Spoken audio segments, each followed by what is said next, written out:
In the ancient lands where the patriarchs wandered, midst the rolling hills and fertile valleys of Canaan, the house of Jacob stood as a beacon of promise and strife.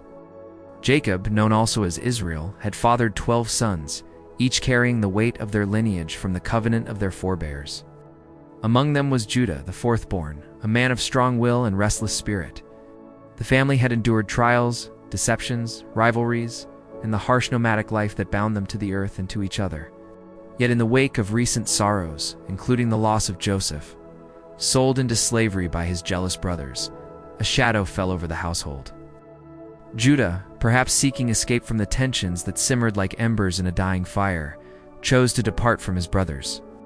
He ventured southward, toward the town of Adullam, where the Canaanites dwelt in their settlements of stone and mud brick homes. There, in Adullam, Judah forged a friendship with a man named Hera, local of Canaanite descent, whose knowledge of the land proved invaluable. The two men shared stories by the flickering light of oil lamps, discussing the rhythms of herding and the whims of weather. It was through this bond that Judah's path intertwined with that of a Canaanite woman, the daughter of Shua. Her presence was a quiet force, her eyes reflecting the resilience of her people who had long inhabited these territories. Judah took her as his wife. I take you as my wife. And I you. In the fullness of time I have borne you 3 sons. Onan, and Shelah, a blessing upon our house. The births brought a measure of stability to Judah's new life, far from the intrigues of his father's tents. The firstborn grew into a youth of promise, his name evoking the watchfulness of one who guards the family's future. Onan followed, sturdy and pragmatic, while Shelah, the youngest, was born in Shezib, a place that marked a new chapter. As the years unfolded, Judah watched his sons mature against the backdrop of Canaanite society, where alliances were sealed through marriage. The customs of the land emphasized the continuity of bloodlines, ensuring that names and inheritances passed unbroken through generations. Yet beneath this veneer of order, tensions brewed. For Judah's Hebrew roots clashed at times with the practices of his adopted home. His marriage to Shua's daughter symbolized a blending of worlds, but it also sowed seeds of complexity. In this environment, Judah arranged a union for his eldest son, selecting a woman named Tamar. My son, I have chosen Tamar to be your wife. It is a good match. You will honor her.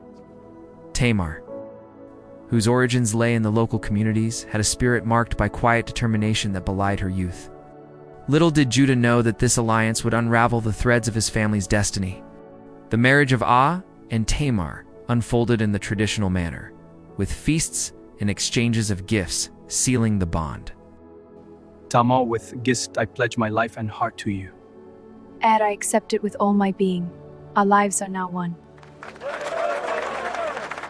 Tamar entered Judah's household with the expectations placed upon her to bear children who would carry forward the legacy. Her new home was a cluster of tents and simple dwellings, where the air carried the scent of baked bread and grazing herds. As the firstborn held a position of privilege, his future intertwined with the inheritance of land and flocks. Yet from the outset, whispers of discontent shadowed their union. Character revealed flaws that clashed with the moral codes upheld by his father's lineage. His actions, marked by a disregard for righteousness, drew unseen judgments that would alter the course of events. In the intimate confines of their shared life, Tamar sought to fulfill her role, her days filled with grinding grain and weaving cloth. The ancient customs dictated that a wife's primary duty was to provide heirs, ensuring the family's name endured. But fate intervened harshly. Life was cut short, leaving Tamar childless and adrift. The reasons for his untimely end remained shrouded in mystery, attributed by some to inscrutable forces. Judah, grieving the loss of his eldest, faced the ancient obligation known as levirate marriage. This practice, embedded in the societal fabric of the Near East, bound a brother to wed his deceased sibling's widow. With gone, the mantle fell upon Onan, the second son, to honor this duty. Judah instructed him to take Tamar as his wife, to build a future that would honor his brother's spirit. Onan, you must take Tamar as your wife. Build a future that honors your brother's spirit. Let his name live on through this union. It will be done. Onan, however, harbored reservations. his mind calculating the implications for his own inheritance. In the arid landscapes where resources were scarce, a child to Tamar would complicate the division of property. The tension between personal gain and familial duty simmered beneath the surface. Onan's marriage to Tamar was performed with the requisite ceremonies, oaths sworn under the open sky. Yet within the privacy of their tent, Onan's heart rebelled against the full embrace of his responsibility. Each time he lay with Tamar, he spilled his seed upon the ground, denying her the chance of conception. Tamar, I cannot do this. It is your duty, Onan. This is not what I desire. Please, it is the law. I will not raise his seed. This act, born of self-interest, violated the sacred trust placed upon him. The consequences were swift and unforgiving. Onan's life, too, was claimed prematurely. The dual losses struck like thunderbolts, forcing Judah to confront the fragility of his line. Fear gripped him that Tamar carried a curse that felled those who wed her. Judah sent Tamar back to her father's house, instructing her to live as a widow until Shelah came of age. Remain in mourning, and when my son is grown, he shall fulfill the duty owed to you. Tamar, obedient yet perceptive, returned to her kin, donning the garments of widowhood. Years passed in the quiet vigil of Tamar's widowhood, her days marked by the monotonous cadence of rural existence. She assisted with chore spinning wool, baking flatbreads, gathering herbs from the wild fields. Judah, after the death of his wife, found solace in his friendship with Hera the Adullamite. The time had come for the flocks to be shorn in Timnah, a town nestled in the lowlands. Judah journeyed there with Hera, the road winding through terraced vineyards and olive groves. Tamar learned of his plans through the grapevine of gossip that connected villages. Discerning Judah's delay in betrothing Shelah, Tamar recognized the breach of promise. She shed her widow's garb, veiling herself as a temple prostitute, a figure common in Canaanite rites. Positioning herself at the crossroads near Anaim, on the path to Timnah, she waited. As Judah approached, weary from the journey, he mistook her to be a woman offering herself to strangers along the road. He engaged her, negotiating a pledge a kid from his flock, secured by his signet, cord, and staff. Securing the pledges, vanished into the landscape, resuming her widow's attire. Judah sent Hera later with the promised goat, but the mysterious woman was nowhere to be found. Months later, Tamar's condition became evident. Whispers spread through the community. The widow was with child. In the rigid social order, such a revelation carried grave implications. Judah, upon hearing the report, reacted with indignation rooted in patriarchal authority. "She has played the harlot," he declared, invoking the harsh penalties prescribed by custom. As Tamar was let out, she sent word to Judah, presenting the pledges he had left.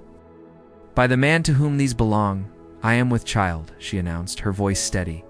The moment of recognition struck Judah like a bolt. Examining the items, he acknowledged the truth. She is more righteous than I. "She is more righteous than I," he confessed, the words hanging heavy in the air. This admission marked a turning point, a rare instance of self-reflection. Tamar was spared, her position vindicated. Judah refrained from further intimacy with her. As her pregnancy progressed, the twins within her stirred, harbingers of a new generation. The time of delivery arrived in the dim light of a tent, attended by midwives.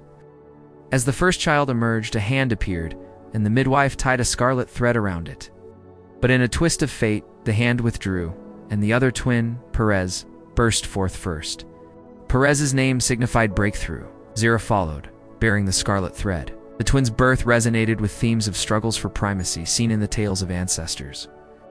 Perez and Zerah grew under Judah's watchful eye, their lineage securing Tamar's place. Historically, this event embedded itself in the tradition, with Perez becoming an ancestor to figures of renown.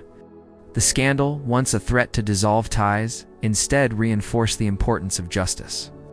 Tamar's boldness challenged and ultimately upheld the customs that governed their world. As the family moved forward, the echoes of this episode lingered, a reminder of transformation. From the depths of controversy could arise the foundations of enduring legacies in the house of Jacob. And as the story fades into the wider history of the patriarchs, the hills of Canaan stand silent once more, holding within their memory the moment when truth rose from secrecy and a family line was restored. Thank you for watching Bible Profiles. Like, comment, share, and subscribe.